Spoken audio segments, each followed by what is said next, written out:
안녕하십니까. 정치대학의 임윤선입니다. 2025년 4월 4일 11시 22분 헌재가 윤 전 대통령 탄핵 심판에 대해서 인용을 선고했습니다. 이로써 윤 전 대통령은 헌정사상 두 번째로 탄핵된 대통령이 됐습니다.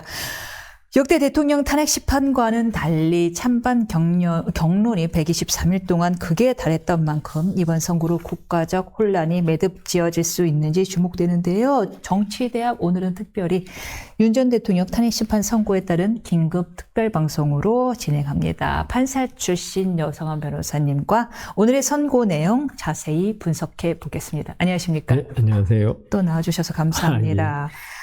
지난번에 저희 방송에 출연하셔서요, 계엄에 대한 위법성을 지적하시면서 위헌성을 지적하시면서 탄핵은 아마도 결국 될 것이다라는 말씀을 조심스럽게 하신 적이 있는데 예측대로 오늘 선고에서 그 계엄 행위가 위헌하고 위법했다라고 다 판시했습니다. 오늘 선고에 대한 총평부터 여쭤봐도 될까요? 네. 헌법재판소에서는 윤석열 대통령 측이, 전 대통령이라 그럴게요, 측이 제시한 이 탄핵 소추의 위법성, 그 다음 절차적 부당성, 이런 걸 주장한 게 한 5가지의 쟁점에서 했지만은 헌법재판소에서 어느 것 하나 받아들인 게 없고요. 네.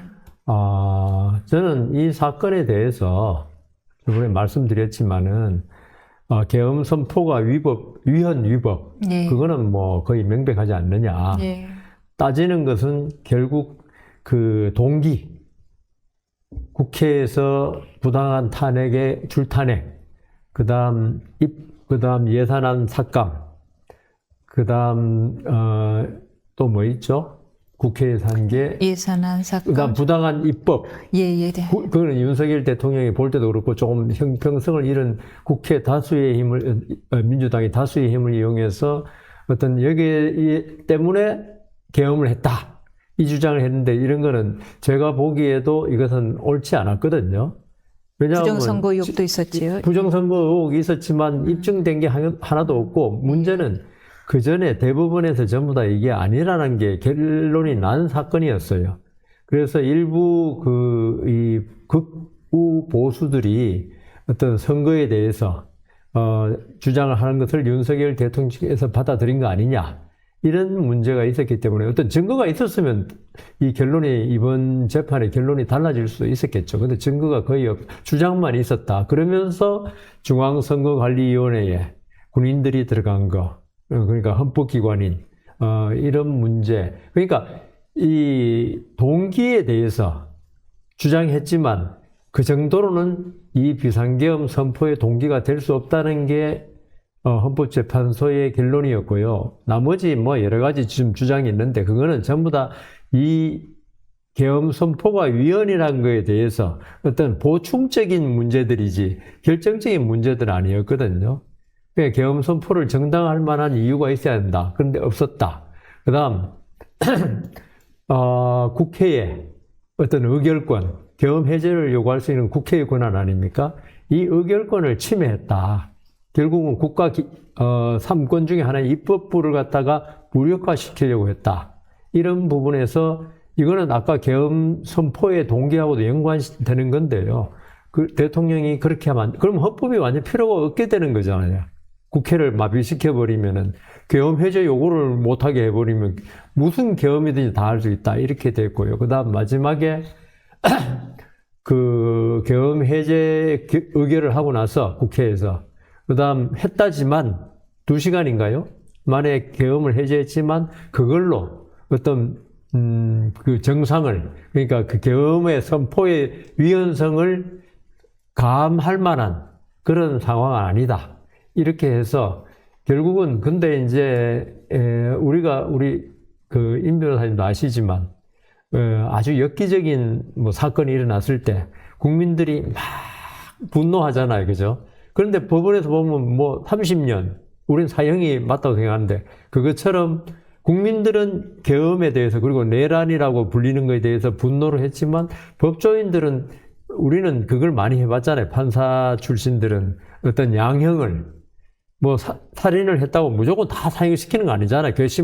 나쁘지만 어떤 정상을 보고, 근데 이번 헌법재판소는 어떤 양형 자료, 그 형사재판으로서의 어떤 기능은 전혀 안 했고, 징계재판, 예, 공무원이 어떤 잘못을 했을 때 징계하는, 그러니까 파면하는, 그러니까 저는 이게 그 헌법재판의 탄핵재판은 형사소송법을 준용하게 돼 있다. 그 헌법재판소법에 나와 있지 않습니까? 그래서 형사법의 원리에 좀 따르면은 이게 그 어떤 다른 결론이 날 수도 있겠다 생각했는데 그 헌법재판소가 처음에 그랬어요. 이게 변호인 측에서 윤 전 대통령 변호인 측에서 형사소송법의 준용을 계속 요구함에도 이거는 탄핵재판이고 행정재판에 유사한 징계재판이지 형사재판이 아니다면서 주장을 전부 다 받아들이지 않은 것에서 오늘의 결론이 좀 암시가 됐죠. 그래서 형사재판이라면 채택하지 못할 증거, 여기는 아마 소수 의견도 나온 걸로 아는데 오늘 여기서 그런 증거까지도 헌법재판에 다 채택해가지고 그 윤석열 대통령의 어떤 정치인 체포, 그다음 그 외에 여러 가지 문제에 관해서 포구령 등나 포구령 위반이라든가 이걸 소추인 측, 소추단 측 입증을 거의 다 받아줬다. 주장을 거의 다 받아줬죠. 이런 상태에서는 유죄가 날 수밖에 없다. 그걸 깨지 않는 이상은 유죄라는 게 파면 결정이에요. 파면 결정을 할 수밖에 없었다. 그래서 그 헌법재판소가 어떤 생각을 가지고 이번 재판을 임했냐가 오늘 결론에 있어서 가장 중요했다는 결론을 내립니다. 판사 출신이시니까요. 변호사님이 말씀하신 대로 결국에는 이게 이 직무에 직무를 적합하느냐 아니냐, 그렇죠. 그 부분만 위주로 판단을 한 것 같다라는 맞습니다. 말씀을 주셨는데, 그렇게 해서 결국 8대0 결론이 나왔습니다. 그런데 8대0으로 다 전원일치였으면 그동안 왜 이렇게 시간을 끈 걸까요? 그러니까 중간에는 서로 간의 증거 채택에 관해서 아까 제가 그랬잖아요. 형사소송법을 준용하고 그다음 재판 중인 형사사건에 관해서는 기록을 가져올 수 없고 이런 문제에 관해서 이견이 있었던 것 같아요. 그 추측입니다만. 추측이죠. 알 수는 없으니까 평의를. 그래서 이걸 증거를 쓸 수 있느냐에 대해서 많은 논의가 있었고, 소위 우리법 연구회라고 하는 데서는 쓸 수 있다고 아마 당연히 주장했을 거고, 이건 형사소송법이 준용이지 적용이 아니다. 준용과 적용은 무슨 차이가 있어요? 준용한다고 하면 적용 안 해도 되는 거예요? 어떤 재판의 필요에 의해서 그 부분을 갖다가 배제시킬 수 있는 거죠. 이거는 배제를 할 수가 없는 거고. 준용은 이렇게 약간 이렇게 선택적으로 쓸 수 있다. 끌어올 수 있는데, 바로, 여기 재판에 바로 적용시킬 수 없다. 그 정신은 가져오되, 이 재판의 특수성에 비추어 봐서, 이 탄핵 재판의 특수성에 비추어 봐서 형사소송법을 갖다가 그대로 적용할 수는 없다는 게 그래서 그중에 필요한 거는 따오고 헌법재판소는 거의 단심이고 거의 최종적이기 때문에 자기들이 필요 없다고 생각하면 안 하겠다. 그러니까 대표적인 게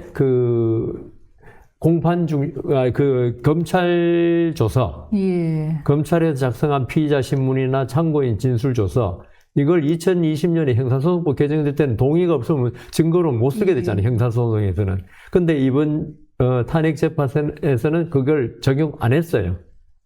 이거는 탄핵재판이기 때문에. 그 부분이 사실은 절차상 위법이니 아니냐 이제 말도 많은데 이제 아마도 이제 지금 여 변호사님 의견이 아니라 그분들 생각으로는 아마도 그냥 준용이기 때문에 취사 선택한 듯 하다라는 말씀, 형사소송법의 적용을 이라는 말씀이신데 중간에 이견이 있을 것 같다라고 했다면은 별개 의견이 아니라 뭔가 다른 그러니까 보충 의견으로 이번에 나왔는데 3명이 보충 의견이라는 건 결론은 같으나 내가 얘기를 좀 더 붙일게 요거잖아요.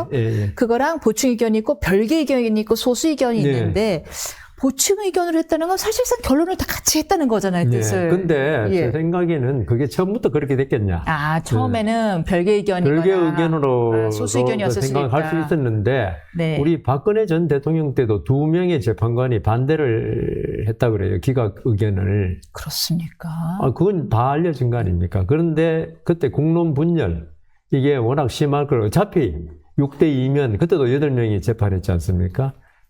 이쪽으로 어차피 가자. 6대2면 끝났으니. 그런데 괜히 그 다른 의견 기각 의견 내면 이 박근혜 전 대통령에 대한 탄핵을 반대하는 사람들이 어떤 명분을 얻게 되고 오케이. 불복으로 간다. 그래서 두 분이 어차피 자기들이 반대해봤자 이게 안 되니까 했다는 건데 이번에도 이걸 갖다 반대 의견 내지 별개 의견으로 내버리면은 지금 그렇지 않아도 지금 지금 난리지 않습니까? 찬탄, 반탄에서.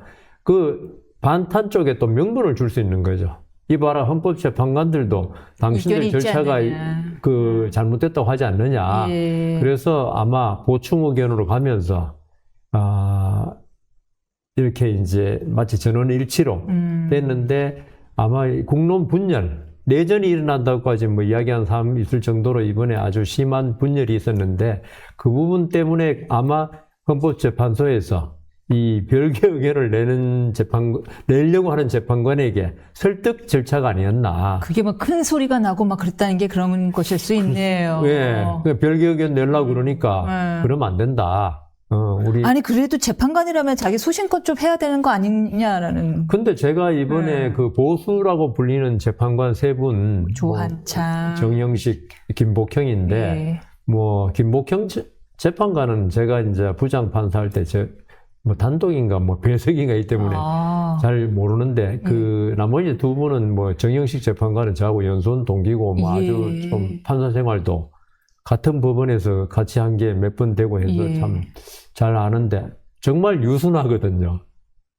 예. 독실한 또 종교인이고 유순하고 조한창 재판관은 좀 쾌활하고 명랑. 연선 교수님이셨는데 그러니까 좀 쾌활하죠. 교수님 대표로 육상 주자 나오시고 그러니까요. 약간 그렇게 외향인 분이세요. 예. 성격이 참 좋으시죠. 예. 그런 상태에서 김복형 재판관이 아마 설득시키기 제일 힘들었지 않을까. 그때 한덕수 재판관 사건. 그래도 위법이 아니다라고 재판관 임명하는 게 위법 아니다라고 했는데 오히려 우리가 어머니는 강하다 그러잖아요. 그 여성들이 부드럽고 이런 이미지지만 남성에 비해서 어떤 결정적인 순간에는 여성들이 강하더라고요. 위기에는. 그래서 김복형 재판관이 아니었을까. 설득시키는 데 시간이 좀 걸렸을 것이다. 그래서 이게 기일을 계속 끌면서 반탄 주장하는 사람들에게 희망 고문을 한 거죠, 오히려. 그러면 결국 그 설이 맞았던 거네요. 8대0 전원일치를 이끌어내기 위해서 시간이 걸리는 것이다. 라는 설이. 국론 분열 막기 위해서. 라는 설에 한 표를 던지시는 건데요. 근데 오늘 선고문을 보면 근데 이렇게까지 국회 측의 주장을 다 만약에 이게 민사소송이라면 피고가 소송 비용을 100% 부담해야 되는 사안이잖아요. 원고 전부 승소인 사안이에요. 맞습니다. 이렇게까지 전부 승소가 될 거라고 예상하셨는지요? 딱 한 가지 있다면은 중간에 국회 측 보고 왜 그렇게 입법권을 좀 남용했냐 나오면서 또 뒤에 보면은 그럼에도 했다 하더라도 대통령이 정치적으로 풀어야지 하는데 아니 지금 더불어민주당이 어떤 대화로 풀려는 자세를 좀 보여줬다면은 계엄을 했을까 이런 생각이 날 정도로 어떤 둘 다 꽉 막힌 벽이 됐는데 이게 모든 이 대화로 정치를 하지 않은 책임을 대통령에 돌리는 걸 보니까 이거는 거의 이번 사태의 모든 책임이 윤석열 전 대통령이 있다는 느낌을 주더라고요. 그리고 어차피 인용을 할 것 같았으면은 대통령실이 주장하는 계엄 해제 2시간만 했다. 정상 참작이 되더라도 그것도 말은 했어요. 근데 그래도 계엄 선포의 중대성에 비추어 보면 2시간 만에 우리가 소위 말하는 정상 참작 사유는 너무 약하다. 이랬는데, 제가 오늘 쭉 들으면서, 이 헌법재판소의 이번 판단은 언뜻 들으면 법리적 판단인데, 예. 좀 더 깊이 들어가면 정치적 판단이었다. 어떤 점이? 그러니까, 입법부의 어떤 그 권한 남용, 여기에 대해서는 책임을 거의 물을 수 없다. 오히려 대통령이 대화로, 이게 폭력도 아닌데, 입법권 남용이 폭력이 아니다라고 그랬어요. 아닌데 대통령은 비상계엄이라는 폭력을 사용했다는 느낌이 들었거든요. 그래서 좀 양쪽 그 주장에서 균형이 좀 맞지 않다. 그래서 지금 우리 임 변호사님 말씀하신 대로 이번 판결은 어떤 진짜 원고 주장을 준비서면을 그대로 판결로 옮겨놓은 저번 이재명 대표 그 선거법 위반 2심 사건에도 이 피고인 측 변론 요지서를 판결로 한 거 아니냐는 말이 있을 정도로. 거기에 뭘 더 얹히셨죠? 그러니까요. 변호사가 주장한 것보다 아마 더 얹히셨죠. 그래가지고 내심의 의사를 다 2심 해석해서. 재판부가 예. 이재명 측 변호인이 아니냐 할 정도에 했는데 이번에도 재판부가 처음 진행할 때부터 그런 느낌이 들었고 그 이유가 이재명 대표가 그 당시에는 11월 15일 날 선거법 위반 그 유죄를 받고 마음이 엄청나게 급해졌던 것 같아요. 거기다가 계엄 선고가 나오니까 이 계엄 선고 그러니까 탄핵 인용 전에 이게 탄핵 인용이 빨리 돼가지고 대선이 빨리 치러져야지 이재명 대표가 유죄 받은 게 대선 후보로 나온데 장애물이 안 된다.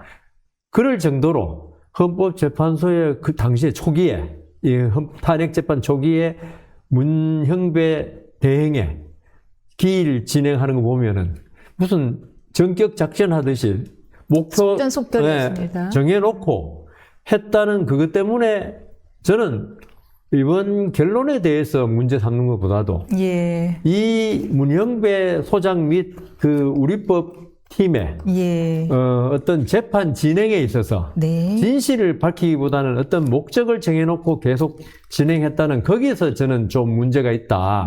오히려 그렇게 생각합니다.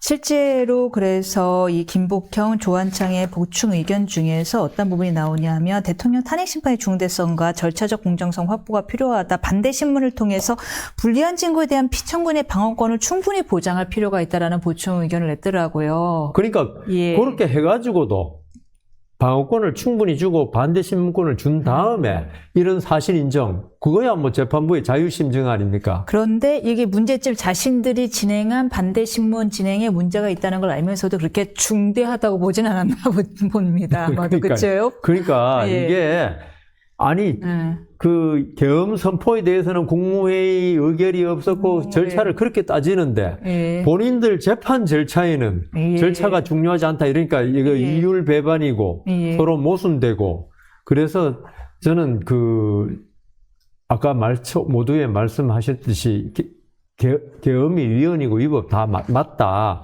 그렇지만 대통령 탄핵이란 재판은 정말 중대한 재판 아닙니까? 이걸 무슨 돌격 작전 하듯이 목표 정해놓고 그 이야기 들으셨죠? 초시계 가지고 1분 31초도 허용을 안 해줬죠. 그게 제가 판사 23년 하고 변호사 14년 했지만 저는 그런 걸 한 번도 겪어보지 못해서요. 근데 그렇게 할 수가 없잖아요. 증인신문 하다가 보면은 우리 일반인 자범도 충분히 시간 주잖아요. 중대한 재판을 할 때. 아니 우리 증인신문 하면은 의외의 답이 나오고 우리가 예상한 답이 나오면 그걸 또 밝혀야 되니까 또 증인신문 하게 되고 저는 뇌물 재판이지만 공무원 아침 10시부터 밤 8시까지 재판한 적도 있어요. 증인신문을. 진짜요? 속기사들의 짜증을 어떻게 견뎌내셨어요? 전신도 먹고 왔으니까. 좀 쉬고 2시부터 또 했으니까. 근데. 나중에 속기사들이 이러면서 치던데요. 대통령 탄핵이라는 이런 재판을 하면서 그렇게 초시에까지 동원해가지고 빨리 하겠다는 너무 뭔가 쫓기는 듯한 그런 느낌을 준 게. 맞습니다. 반탄 주의자들한테 빌미를 준 거죠. 근데 그래도 아까 말씀하신 대로 이게 계속 결론이 안 나오면서 3대5니 4대4니 이렇게 희망 고문을 막 한 다음에 오늘은 8대0 만장일치 그러니까 이게 뭐 재판 왜 했냐 이런 소리도 나오는 거죠.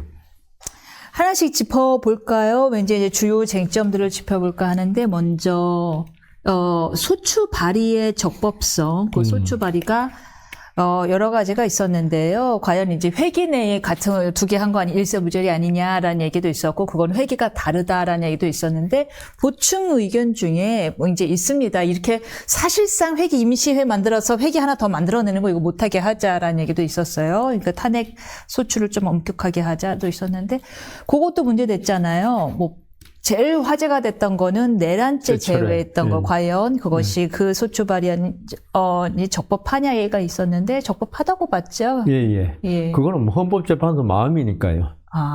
어떻게 보면은 이 탄핵이라는 건 국회의 권한입니다. 미국은 연방 대법원이 탄핵에 대해서 결정 안 하죠.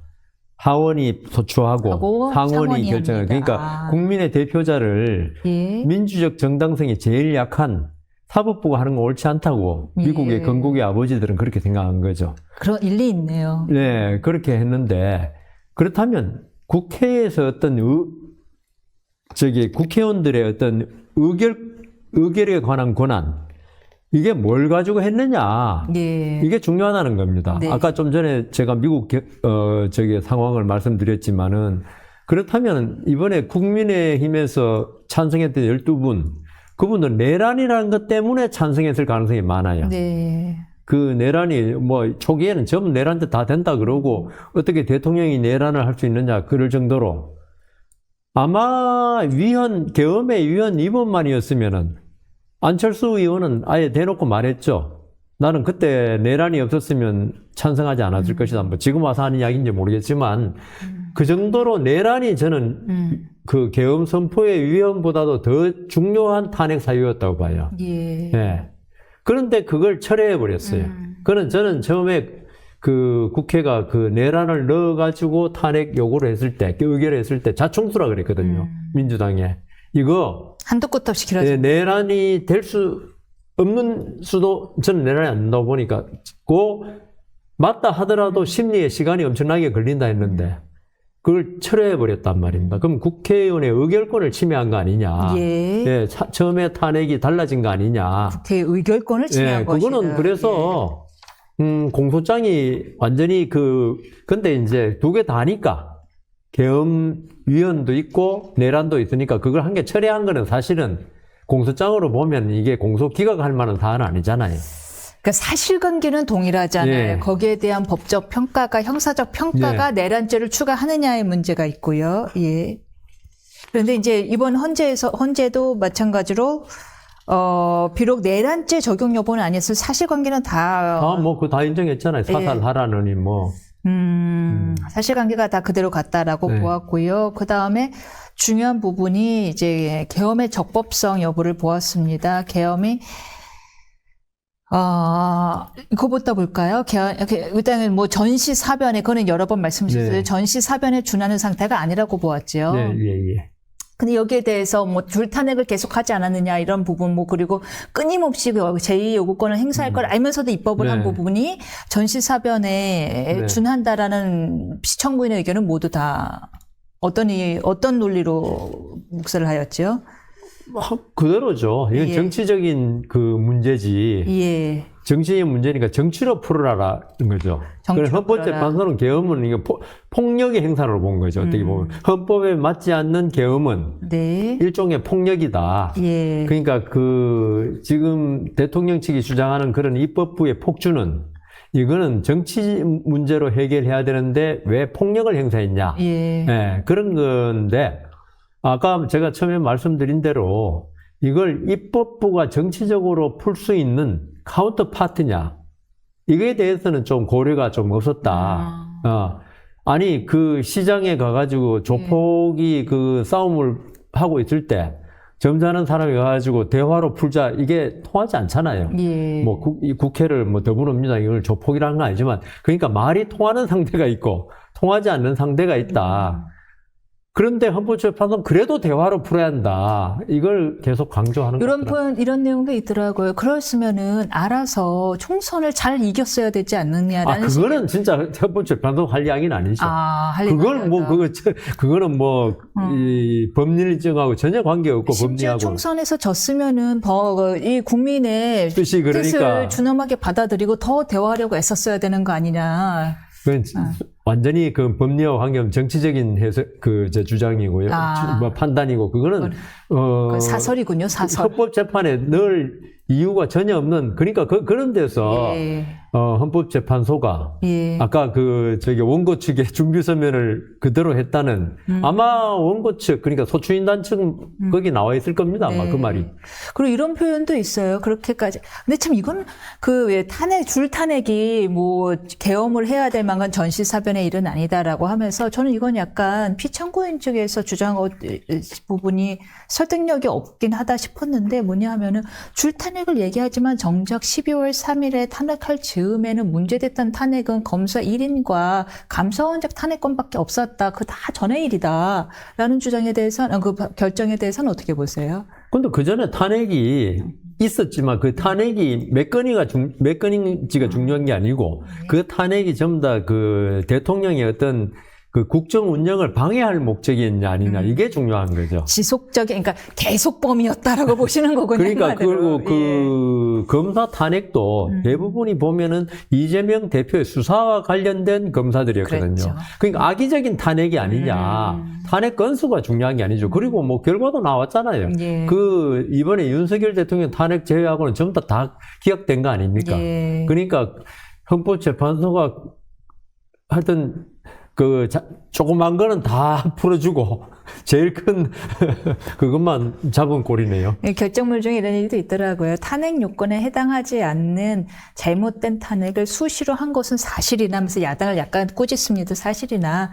그렇다면은 헌법의 재발의 등을 요구를 통해서 탄핵 요건을 좀 강화하든가 등을 했어야지.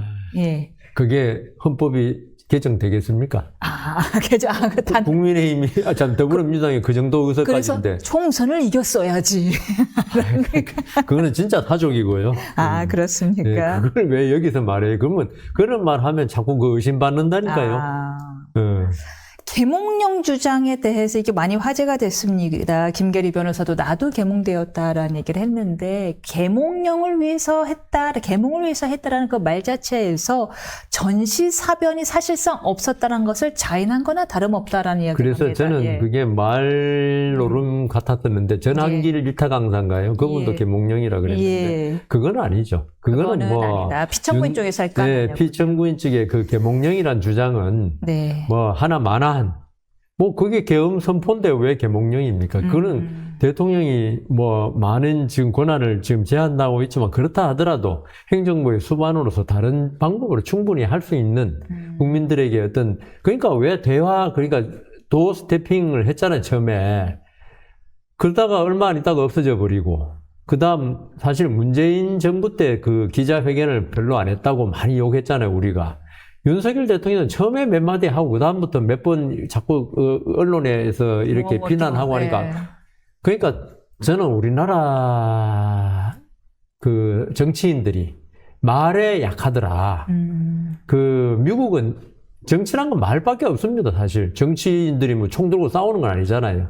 말로 상대방을 설득시키고 말로 자기 주장을 잘 펼치고 이런 건데 우리나라 교육 자체가 어릴 때부터 말하는 교육이 듣고 쓰기만 했지. 그리고 특히나 윗분들한테는 대들면 안 되잖아요. 그렇죠. 네 해야죠. 왜 하는 순간 혼났잖아요. 저 되게 많이 혼났어요. 왜 하는 스타일이어서. 그러니까 우리나라 정치인들이 가장 큰 취약점이 말을 잘 못하는 거고 논리가 부족한 거고 이게 결국 오늘날의 사태에 이르렀다. 윤석열 대통령도 아까 말씀드렸다시피 야당이 말하는 국민한테 고소하고 하다 안 되면 이런 식으로 가야지 야당이 말 안 된다고 계엄 선포하면 안 되죠. 맞습니다. 그래서 계몽령이라는 이제 피청구의 주장에 대해서 그 말 자체에서 전시사변이 없었다는 거를 자인하는 거나 다름없다라고 하면서 이제 피청구의 주장을 배척을 했고요. 그 다음에 국회에 과연 군경을 투입시켜 이제 이거는 결국 내란죄 성립 여부랑도 연결이 될 것 같은데 국회에 군경을 투입시켰다라는 이제 여러 사람들 증인들이 나왔었는데 그 증거의 오염 여부가 계속 문제가 되지 않았습니까? 곽정근이나 홍정화 네. 국정원 차장. 사실상 이 증언의 증명력을 다 인정을 했어요. 네. 예. 뭐 어떻게 보셨는지요? 그 부분은 저로서는 예. 정말 그 제일 큰 이번에 문제점 중에 하나였다. 아, 예. 어떤 점에서? 그러니까 메모, 홍장원 씨의 메모, 예. 곽종근 씨의 녹취록 그런 게 아마 결심하고 나서 나왔을 거야 아마. 나왔으면은 변론을 재개했어야죠. 재개해가지고 예. 메모에 관해서 다시 한번 검증하고 예. 사실 두 사람의 진술이 이 내란 내지 그 국회에 끌어내고 뭐 이런 문제의 가장 중요한 핵심 증거였다고요. 예. 곽종근은 거의 뭐 더불어민주당에 의해서 협박당해가지고 자기가 그런 진술을 했다는 취지의 녹취록이 있었지 않습니까? 그 협박이 심리적 압박에 과장된 표현이 아닌지는 알 수 그건 없으나. 이재명 재판부에 그 예. 선거부 재판부에 물어보면 되고요. 예. 근데 여하튼 제 생각에는 아까 뭐 보충 의견인가 말한 대로 예. 대통령 탄핵이라면 그런 한 점의 오점 다 해소할 수는 없겠지만 예. 중요한 증인에 대한 오점 그 의문점이라도 해소를 하고 이런 선고를 해야 된다. 그러니까 증명력을 인정할 거라도 재개를 해서. 그럼요. 다시 한번 문제점들을. 이게 어떻게 된 거냐. 예. 이런 메모가 지렁이 기어가는 메모인데 여기서 그 말이 나왔다는 게 지금 홍장원 씨가 주장한 진술한 말이 나왔던 게 어떻게 된 거냐. 그다음 곽종근 전 사령관 불러가지고 어떤 그 상황에서 이런 말을 하게 된 거냐. 그 말을 한 거는 전부 다 인정하잖아요. 예. 그다음 저는 또 김병주 의원 그 유튜브에서 곽종근 전 사령관 이야기한 거 그거 보면 상황상 좀 사주했지 않느냐는 의심이 드는 부분이 있거든요. 예. 요원 그랬다가 의원으로 바뀐 거. 예. 그런 걸 자세히 한번 물어봐야죠. 물어보고도 저는 이렇게 인정한 건 좋아요. 좋은데 예. 일단 우리가 아까 말씀하신 잡범을 하나 해도 예. 그 변호인들이 문제가 있다고 하면 재개도 받아주고 묻는데 대통령을 탄핵하면서 아무리 형사소송법에 준용이라 하지만 그걸 준용하고는 관계가 없는 거죠. 진실을 밝히는데 어떤 절차적인 어떤 방어권을 인정해 주기보다는 헌법재판소가 대통령 탄핵이라는 결론에 맞추기 위해서 이렇게 하지 않나 의심이 들 정도로 3월 25일 전에 내게 하려고. 예. 들 정도로 허술한 증거 채택과 증거 신빙성을 부여했다. 이 부분은 앞으로 이 헌법재판소법이나 이런 걸 전부 다 개정해서라도 예. 형사소송법의 주요한 규정들 예. 이걸 넣어야 한다 생각합니다. 주요한 규정을 그냥 준용한다가 아니라 예. 어떤 조항을 아주 구체적으로 전문 법칙이라든가 예. 그다음 이런 뭐 검사의 증거 조사라든가 진술 조사라든가 이런 건 전부 다 엄격한 증명을 하도록 예. 그렇게 해야 되고 그거는 안 되면은 진술자를 직접 재판정에 불러가지고 해야지. 네. 그럼 그 사람들 진술 가지고 우리 사실 변호사 하다 보면 검찰, 경찰 진술 조사가 오염된 게 많잖아요 보면. 예. 그리고 이 계엄이 선포되고 난리가 났을 때 네. 작성된 진술 조서들 아닙니까? 군인들 별 3개 이런 사람들이 언제 경찰, 검찰에 가봤겠습니까? 얼마나 겁먹었겠습니까? 거기서 나온 진술을 전부 다 맞다 해버리고 그 변호인, 그 피소추인 측의 어떤 그 검증 주장을 전부 다 안 받아들인 거는 정말 잘못된 것이다. 그리고 여기에 대해서 그냥 이 부분이 제가 사실 잘 이 부분이 이해가 안 갑니다. 이 부분을 그냥 간단하게 절차의 공정성을 좀 지켜야 했을 것이라는 정도의 별개 의견으로 끝날 일인가? 이 국가 그렇죠. 중대사에 예. 그 부분은 저는 조금 적어도 국민의 40% 정도가 예. 이 반탄에 동의하고 한 예. 상태에서 이렇게 나온다. 그러니까 어젠가요? 데일리안에서 그 여론조사한 거 데일리안에 했지만 헌재에 대한 신뢰가 믿지 못한다가 46을 동일하게 나왔잖아요. 그렇게 나왔군요. 예. 그다음에 포고령에 대해서도 이제 국민의 기본권을 많이 침해했다라는 이야기를 하였지요. 이게 참 근데 솔직히 제가 말씀드리면 이 포고령에 대한 피청구인 측의 주장이 그렇게 뭐 와닿지는 않았었어요. 그냥 해본 거다. 그냥 옛날 거 따라 쓴 거다. 뭐 김용현이 대충 쓴 김용현 거다. 장관이 옛날 예. 거 모르고 그냥 윤석열 대통령은 알지도 못하고 쓴 것인가라고 했죠. 그게 좀 말이 되는가 그건 모르겠어요. 그 포고령이라는 그런 중요한 거를 그렇게 뭐 옛날 거 보고 썼는데 나는 몰랐다라는 주장은 사실 뭐 네. 그게 신빙성이 있지는 아니하였습니다만은 뭐 하여튼 뭐 위반이라고 보았고요. 어쨌든 윤 전 대통령 측의 변호인들은 선고 직후에 이거는 정치적 결정임을 강조하면서 탄핵 심판 진행 전체에 관한 불공정을 지적하면서 참담한 심정을 표했는데 어떤 부분에 대한 불만이 가장 클 걸로 보여지시나요? 아까 제가 말씀드린 대로 어떤 그 입법의 폭주에 관해서 균형된 시각을 갖지 않았다. 그다음 말씀드린 대로 내란을 철회했음에도 이게 대해서 각하를 주장했지 않습니까? 국회의원의 의결권 침해. 그런 거에 대해서 아주 가볍게 봤어요. 사실은 저는 이 내란죄 철회는 네. 받아들이지 않더라도 네. 좀 자세히 좀 적어줄 필요가 있었다. 근데 그런 게 없었잖아요. 그러니까요. 예. 그것이 그동안 그렇게 문제가 됐고 심지어 그래서 허영 교수님마저도 이거 각하사유다라고 네. 주장을 할 정도였고 의견을 냈으면은 좀 구체적으로 살펴볼 그거는요. 만한데 한 줄 못 쓰고 말더라고요. 제가 볼 때는 예. 헌법재판소 자신이 없었던 거예요. 우리도 판사들 판결 쓸 때 예. 뭐 원고 피고 주장 많이 하지 않습니까? 예. 자신이 없으면 그거는 두리뭉실하게 받아들일 수 없고 예. 이렇게 넘어가는 게 있거든. 판례가 확실히 있으면 뭐. 근데 이 헌법재판소에 이번 얘기는 판례가 없잖아요. 예. 그러니까 아마 자신들이 자신이 있었으면은 자세하게 썼을 겁니다. 네. 근데 그런데 그 논리를 타파할 자신이 없었군요. 그러니까 괜히 빌미를 준다 이거지. 어설프게 썼다가는. 그다음 아까 말씀하신 그 곽종근 홍장원의 진술에 대한 어떤 신빙성 그걸 갖다가 그냥 피소친 측 주장은 다 무시하고 그다음 변론 재개도 안 하고 그대로 다 믿어버리는 거. 검찰 조서. 예. 그게 아마 그러니까 결국은 이 말은 그 변호인 측의 말은 어떤 정치적인 재판이 아니었나.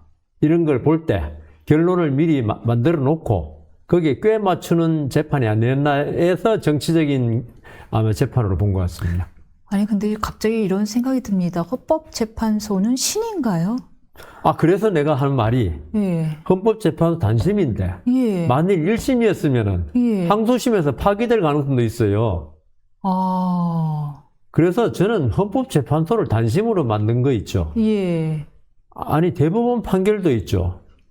그 몇 년 지나면 전원합의체로 바뀌고 그다음 대법원에서 사형 확정된 사람도 나중에 진범 잡혀가지고 풀려나고 예. 미국에는요 한 해에 한 40몇 명이 사형수가 풀려납니다.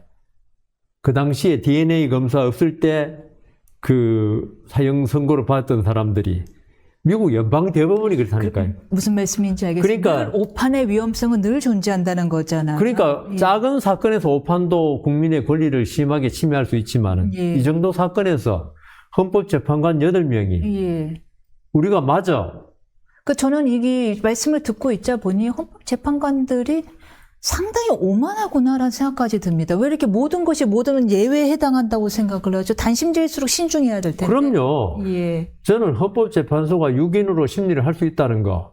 헌법재판소법 21조인가에 그거 자기들이 정지시켰잖아요. 예. 그래서 제가 그랬어요. 그거는 헌법재판소법은 헌법재판관들 보고 지키라는 룰인데 아니 선수가 룰을 바꾸면서 그 운동장에서 축구를 뛰고 있어요. 룰을 저기 옆 라인 벗어나도 이거 어느 정도까지는 괜찮아. 뭐 이런 식으로. 예. 그래서 이거는 헌법재판소는 무소불위에 예. 우리가 국회에서 뭐 다수당 보고 무소불위라 그러는데 이번 재판을 보면서 헌법재판소는 근데 견제할 기관이 아무도 없으니까요. 예. 그래서 저는 오히려 이 정도면은 예.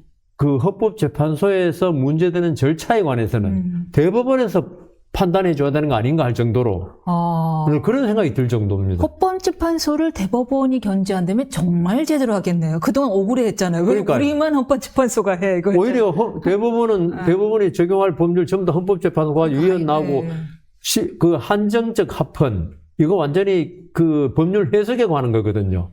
이건 법원의 모든 법률 해석 권한은 대법원에 있는데 이걸 헌법재판소가 한단 말입니다. 그리고 대법원 판결에 대해서 헌법 소원하도록 하자는 주장도 한번 했었고요. 법률의 해석도 헌법재판소에서 할 수 있고, 그다음 정치적 옳고 그름에 대한 그 중대성도 다 헌법재판소가 하고, 국회 의결권의 침해 여부도 헌법재판소가 하고. 그러니까 이게 헌법재판소가 모든 권력은 지금 헌법재판소로 헌법재판소가 예. 진짜 말씀하신 신이라면은 그렇게 예. 되죠. 신도 가끔 오류를 뭐 제우스 신도 벼락을 칠 때 잘못 쳐가지고 엉뚱한 사람이 죽고 하더만요. 보니까 그래서 이번 기회에 개헌을 뭐 할지 안 할지 모르겠지만 헌법재판소에 관해서 존치하려면은 좀 확실하게 국론이 분열되지 않게 헌법재판관들이 그리고 헌법재판관 선임 절차도 바꿔야 된다고 생각합니다. 아, 어떻게? 이걸 정당에서 계속 하니까 예. 대법원은 그렇지 않잖아요. 거의 뭐 가장 우수한 법관들이 대법관 되고 하니까 큰 문제가 없는데 헌법재판소는 어떤 정파적인 이념에 따라서 자꾸 되니까 뭐 그래도 전부 다 훌륭한 법관이야 그래야겠죠. 그런데 정파적인 이념에 따라서 임명되니까 우리가 법원에서 판결도 조금 이상하면 출신이 여기네 하고 의심을 하잖아요. 언제부턴가 약간 네. 정당을 대변하는 숫자 게임이 돼버린 이번에 느낌이. 마은혁 후보 예. 전형적이지 않습니까? 이 사람 무조건 인용할 거니까 넣어라. 이게 무슨 재판입니까? 이 사람이 재판이라는 걸 심리해보고 인용이냐 기각이냐 결정해야 되는데 그 정도로 헌법재판소가 이념의 어떤 전투장이 돼버렸거든요. 아, 이념의 전투. 그걸 막는 장치를 마련해야죠. 그러려면 정당의 추천권을 좀 제한하든지. 없애야 됩니다, 저는. 지금 대법원 같이 예. 그런 식으로 되든지 해야지 이걸 그러니까 대통령 목이라든가 국회 목을 없애고 대법원장이 해야 한다고 봅니다. 그래도 대법원장은 그래도 좀 중립적이라고 보이니까 그것도 물론 뭐 김명수 옛날 대법원장 같이 좀 이념적이면 또 하겠지만 그렇다 하더라도 예. 사실은 그 전에는 이제 정말 말씀하신 대로 저는 잘 모르지만 김명수 대법원장 등장 전까지는 이게 대법관까지 가는 사람들의 미래가 어느 정도 예측이 됐어요. 예, 사법연수부터 예. 그죠 점수와 저 사람 숨만 쉬고 있어도 된다고 막 그런 사람도 이렇게 있고. 예측이 됐었어요. 어느 정도 시스템화가 예. 되어 있기 때문에 이렇게 엘리트 법관들이 이렇게 쭉 간다 이렇게 가고 있었는데 언제부턴가 뭐 이렇게 어디서 이렇게 툭 튀어나오고 툭 튀어나오고. 근데 헌법재판관 더 하잖아요. 헌법재판관은 외람된 말씀이라지만 저도 갈 수 있더라고요. 추천만 받으면. 더 잘하실 겁니다. 아마. 아유, 아닙니다. 근데 하여튼 예. 헌법재판관은 어떤 그러니까 그 법원에서 검증된 좀 중립적이고 예. 편향되지 않고 이런 분이 그 검증이 계속 30년 이상 되면 나타나는데 갑자기 그냥 뭐 우리가 이제 뭐 흔한 뭐 소고가 있으나 쓰진 예, 그거는 않겠습니다만 뭐, 우리가 예. 또 고품격을 지향하니까 그럼 이쯤 되면 헌법재판소관도 단심제 이것도 굳혀야 되는 거 아닙니까? 뭐 대법원이 견제하든. 저는 예. 그 이번 그걸 보고 예. 비록 국회가 잘못한다 하더라도 국회에서 결정해야 한다고 생각합니다. 상원 하원을 두고 그렇죠. 네. 우리나라가 그 양원제를 갖다가 잠깐 하다가 그만뒀는데 이제 우리나라가 그때 내에서 견제해야 돼요. 60년 전 아닙니까? 그때 비해서 나라가 얼마나 많이 변했습니까? 이제 내에서 견제합니다. 대통령제가 얼마나 폐해가 많은지 지금 전 세계 미국 빼놓고는 있죠. 대통령제가 성공한 나라가 없습니다. 우리나라도 얼마나 많은 굴곡을 겪었습니까? 대통령제 때문에. 미국의 지금 모습을 보면 지금 보면 뭐 그것도 역시 대민주주의 그렇죠. 예. 한계구나 싶은. 그래서 저는 뭐 제 말을 아무도 안 들으니까 그런데 내각제가 지금은 맞다. 저는 모르겠습니다. 뭐 거기에 뭐 저보다 훨씬 훌륭한 분이지만 뭐 국회에 대한 자체 견제 장치는 지금 필요하다고. 국회도 지금 견제 장치가 없어요. 그럼 비례를 양원으로 바꾸는 게 어떻겠어요? 비례 왜 있는지 모르겠어요. 그렇죠. 그걸 상원으로 하면 되죠. 예. 좀 그 우리나라 원로들 예, 해가지고 서로 그러니까 국회의원들 월급 지 맘대로 올리고 지가 올리고 아무도 견제를 못하니까 이번 계엄 사태도 난 거예요. 어떻게 보면. 맞습니다. 이 대변호인단들 다시 얘기로 돌아오면 변호인단들의 격앙된 반응과는 달리 이 윤 전 대통령은 짧은 담화문을 냈죠. 죄송하다. 우리 국민을 위해서 기도하겠다. 진작 그랬으면 얼마나 좋았겠습니까? 그건 좀 만시지탄의 느낌이 국민을 존중하고 예. 본인이 행동이 잘못되고 사실 그 의료 대란인가요? 예. 그런 부분에서도 조금 고집을 꺾고 예. 좀 타협하는 자세로 가고 그랬으면 총선도 이겼을지 몰라요. 맞습니다. 의사 숫자가 얼마고 그다음 그 가족이 얼마입니까? 예. 그걸 전부 다 조금 차이로 졌잖아요. 그게 의사들이 대거 의사들은 한 엘리트층인데 14만 명이라도. 그러니까요. 예. 그래서 그런 뭐 그렇게밖에 낼 게 없었겠죠. 예. 이제 뭐 더 이상 이제 날개와 축지가 완전히 꺾인 세지 않습니까? 오히려 예. 지금 재판만 남아 있고. 그러니까요. 그 재판 안 그래도 곧 진행이 될 텐데 윤 전 대통령에 대해서 현재 내란 우두머리 혐의로 형사 재판을 받고 있는데요. 이달 14일부터 본격적으로 진행될 거거든요. 이 탄핵 인용이 형사죄 기소에 이 어떤 영향을 미칠 거라고 생각하세요? 저는 이번에 생각보다는 영향은 적을 것이다. 왜요? 주기현 부장이 하지 않습니까?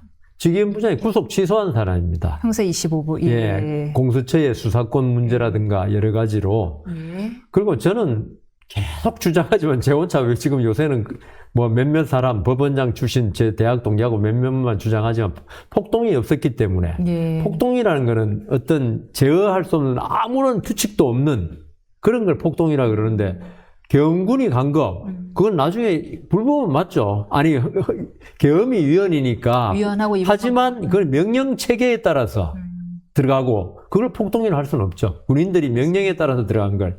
그리고 그 지역이 예. 너무나 적다는 거죠. 바운더리가. 물론 이제 국회의원들을 갖다가 국회의원은 특권층이 아니잖아요. 국회의원을 끌어내라 한 게 폭동이라 그런다면 그거는 그 일반적인 그 평등의 원칙에도 어긋나고 그래서 저는 이 내란이라고 한 게 직권 남용은 오히려 이제 재판받을 수 있다. 이제 자연인이 됐으니 네, 다른 죄로도 다 형사 소추가 가능하니까요. 가능한데 예. 저는 그 내란에 관해서는 예. 제가 하나 말씀드릴게요. 그 내란죄에 뭐로 되어 있으면 국토 참절, 국헌 문란 목적 아닙니까? 국토 참절은 뭡니까? 국토를 뺏어요. 그리고 외환 내란죄거든요. 외환에 버금가는 게 내란죄를 사형 무기징역을 해놓은 게 예. 외환죄 뭡니까? 외국군을 끌어가지고 우리 군하고 싸우게 만드는 거예요. 그 정도로 중요한 죄라고요. 이게 무게가. 그래서 대통령을 재임 중에도 소추할 수 있게 만들었는데 이번 내란에 있어서 있죠. 중대성이 그 정도 맞냐 예. 한번 생각해 보라는 거죠. 외환죄하고 같을 정도로 볼 수 있어요. 그리고 땅을 갖다가 점령해가지고 여기는 우리 공화국 이런 거 하고 비견되는가요? 그러니까 그 정도여야지 내란죄라고 그렇죠. 볼 수 있다라는 말씀이시죠. 그래서 예. 공소기각 예. 뭐 말도 나오는데 근데 죄송합니다만은 잠깐 그럼 거기에 대해서 저쪽 반론은 내란죄가 성립된다고 보는 쪽은 그 5.18 그런 거 다 내란죄로 보지 않았느냐. 그것도 뭐 이렇게 뭐 국토 참절 그 정도는 아니지 않느냐라는 반론이 있습니다만은. 그때 중대성은 무기가 동원되고 다 했잖아요. 이번에도 무기가 동원돼. 그렇지만 전부 다 실탄 하나도 없는 그런 거고 예. 사상자가 한 명. 5.18은 많은 분이 희생됐죠. 예. 그런 거하고는 비교가 안 되죠. 그래서 저는 레토릭이다. 정치권에. 예. 그래서 좀 국민들한테 충격을 주게 한 방법이다. 예. 그랬으면 이번에 헌법 재판에도 내란죄 끝까지 넣어야죠. 그렇군요. 알겠습니다. 그리고 지금 또 말씀하시려던 게 공소기각. 예, 공소기각이요. 근데 공소기각을 해본 적이 없어가지고 검찰도 이제 철회를 하거나 예. 공소 제기 절차가 완전히 그냥 법률에 위반됐을 때 하는데 지금 그 내용이 위반이라고 볼 가능성이 다만 공수처가 예. 그 내란죄 수사권을 가졌냐 거기에서 만든 조서 이거는 수사권이 없다면 증거 능력도 없잖아요. 예. 그 부분에서 공소기각 이야기 나오는데 공소기각이 하도 드문 현상이라서 그래서요. 뭐 이렇게까지 주목이 되는데 공소기각 그러니까요. 과연 제 생각에는 예. 이게 그거 보면 알죠. 처음에 증인을 얼마나 받아주냐 그거 보면 공소기각 할 것이냐 예. 아니면 그걸로 끝날 본안으로 갈 것이냐. 만일 공소기각을 그게 판결인가요? 결정? 전 지금도 그게 너무 어려워요. 공소기각 판결이고 결정이 두 개가 있죠. 예, 그래서 이번에 이걸 이유로 뭐 수사 권한이 없는 곳에서의 뭐 불법한 수사였다고 한다면. 형사독부에 나오잖아요. 절차 위반 중에 뭐 저는 공부를 못해서 아니 나도 그런 공소기각이 없으니까 공부해 본 적이 없다니까요. 하여튼 뭐 결정이 나오면 주문이 그렇게 나올 경우에 예. 그럼 다시 경찰로 가서 내란죄부터 경찰이 다시 수사할 수가 있는 건가요? 그렇죠. 아 그럼 다시 처음부터 공소가 잘못된 거니까. 예, 그러면 이제 다시 또 그다음에 예. 기소할 수가 있는 거고요. 이제 경찰에서 수사해가지고 예. 검찰이 기소하겠죠. 자연인이니까. 이 자연인이니까 예, 예, 그러면 이제 그때는 그 수사권 위반이나 이제 이런 걸 주장할 여지가 예. 없겠네요. 그러니까 윤석열 대통령 오히려 여기 지금 하고 있는 데서 예. 그 무죄 판결 받는 게 더 나을 수 있죠. 그렇겠군요. 괴로움을 계속 당하는 것보다도. 이재명 대표 이야기를 해볼 텐데요. 이 이재명 대표의 3월 26일 선고에서 무죄가 나왔습니다. 그래서 이제 바로 다음 날 이제 기록이 상고법원으로 갔고요. 3심에서 대법원 판결을 해야 될 텐데 뭐 원칙대로라면 633 원칙대로라면 6월 26일 전까지 3심을 예. 선고해야 되거든요. 예. 근데 대선 6월 3일 얘기가 나오네요. 그러면 헌법에 그래 돼 있으니까요. 예, 그러면 뭐 이재명 대표의 남은 사법 리스크는 대선에 전혀 문제가 안 되는 건가요? 일반적으로 그렇게 생각을 많이 하는데 예. 저는 대법원에서 주심의 역할이 크다고 생각합니다.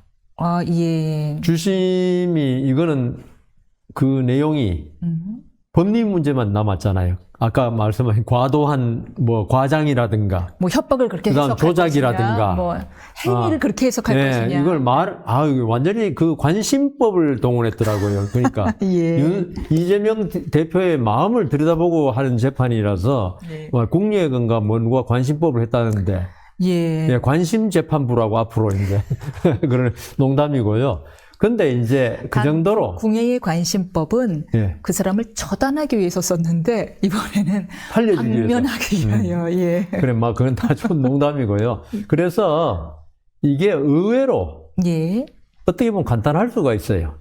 사실조사 필요 없잖아요. 예. 그러니까 이게 의사 표현이냐, 예. 아까 말대로 과장이냐, 어떤 사실관계의 표명이냐, 의견이냐. 근데 저는 고영주 씨인가 그 변호사, 예. 공산주의자라고 했던 거. 그걸 뭐라 그랬냐면 공산주의자가 그게 어떤 사실인지 의견인지 할 때 사실관계를 전부 모아서 공산주의자를 한 것이다. 이 사람의 어떤 생각, 그 다음 했던 행동. 그렇다면은 이게 의견이라고 말한 거, 압박을 받다, 협박을 받았다. 이거 전부 사실관계를 전부 다 모아가지고 단어 하나로 표현한 거라 보여야지. 이걸 의견이라 보는 건 아니다. 이거지, 내 말은. 예.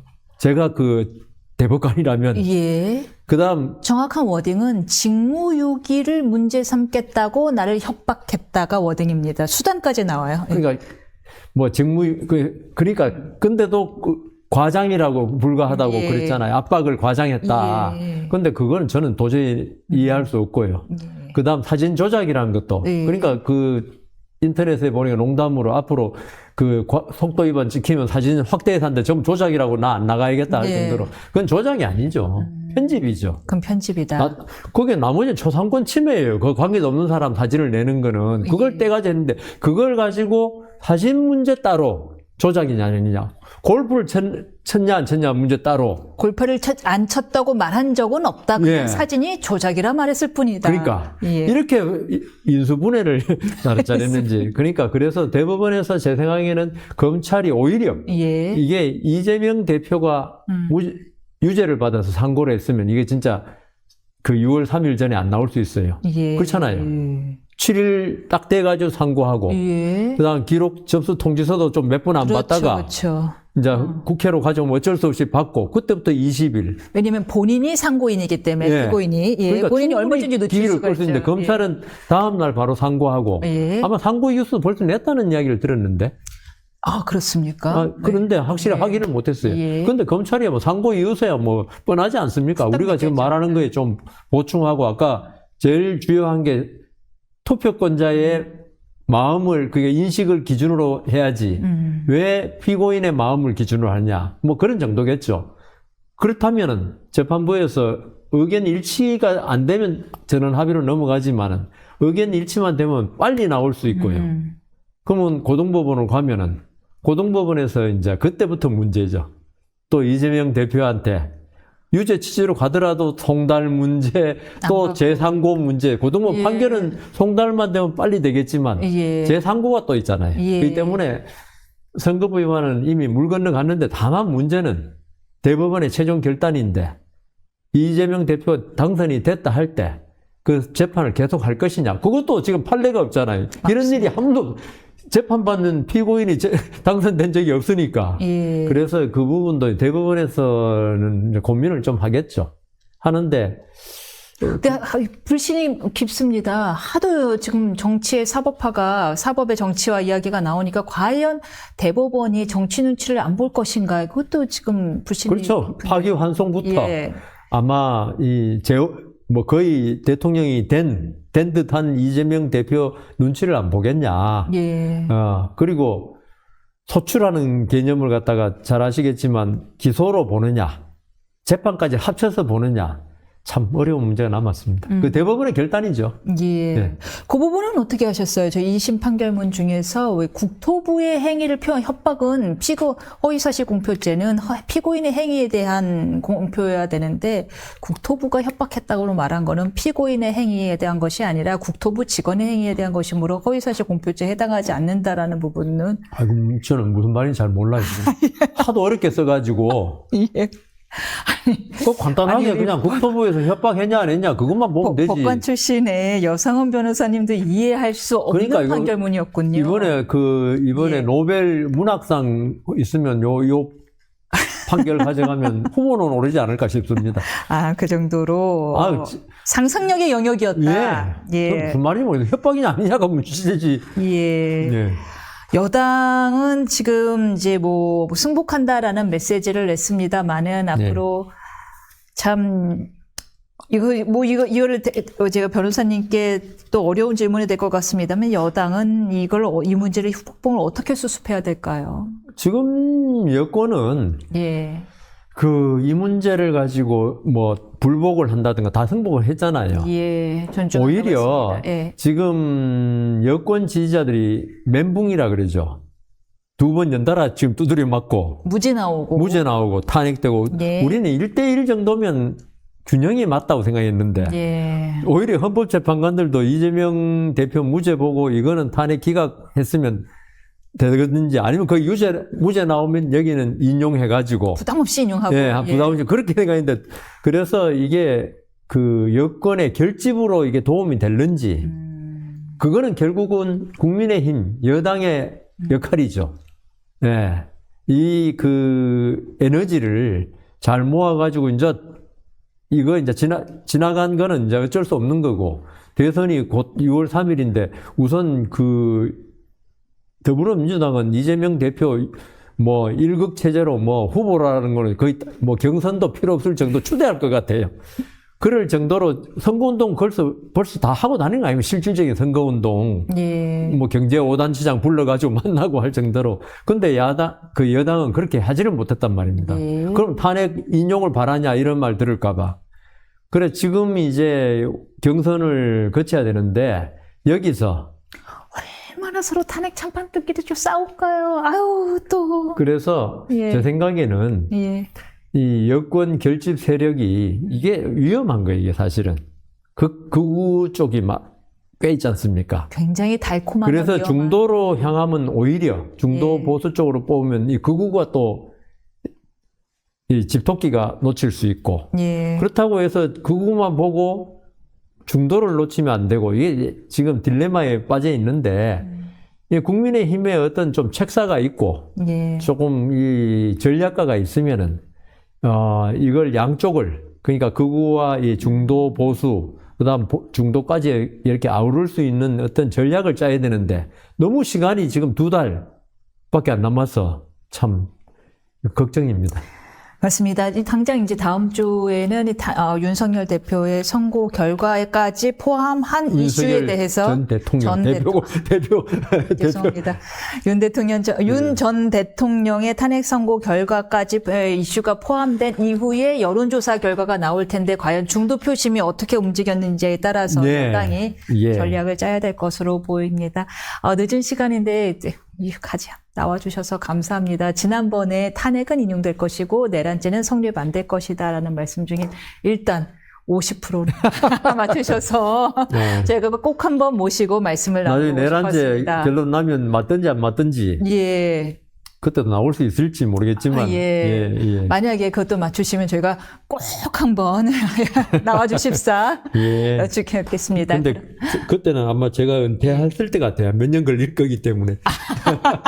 아, 이재명 대표의 그 재판 사례를 보면은 예. 뭐 증인이 400몇십 명 될 수도 있다는데 그렇겠네요. 이게 뭐 쉽게 나오지가 않겠네요. 1심도요. 만일 그렇다면 그렇고 제가 재밌는 이야기 한번 해드리면 예. 일본의 공산당 사건이라고 있었어요. 예. 58년도인가 일본 공산당이 철도에 그 폭발으로 나가지고 많은 사람 기차가 탈선에 다쳤는데 피고인이 수백 명이가 그랬는데 네. 이 재판이 20몇 년 끌다 보니까 일본에 구속 만기가 없거든요. 예. 그 중에 많은 분이 늙어서 돌아가셨어요. 어머나. 아이고. 그런 사건이 있었습니다. 일본은 예. 검찰 구속 기간은 만기가 있지만은 예. 법원 구속 기간은 만기가 없어요. 그렇군요. 예. 어머나, 저기 자칫하면 저희도 담당 판사님들이 다 은퇴하실 수도 있고 그렇겠네요. 농담이고요. 하여튼 나중에 내란죄 나오면 다시 한번 뵙겠습니다. 알겠습니다. 예. 예, 조속히 결정이 나오길 바라겠습니다. 늙기 전에. 시청해주신 분들 감사합니다.